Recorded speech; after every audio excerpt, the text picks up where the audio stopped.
Getting MySQL shut down unexpectedly in XAMPP? Don't worry, I've got the method to fix it in just a few minutes. One common reason for this error is a conflict with another MySQL service running in the background, especially if MySQL is already installed separately on your system. Let's stop that conflicting service.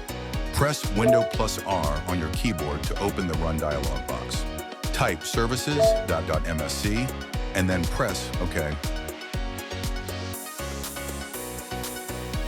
In the Services window, scroll through the list and look for a service named MySQL, MySQL AD, or anything similar. Once found, right-click on the service and select Stop. Now go back to your XAMPP control panel and try starting MySQL again.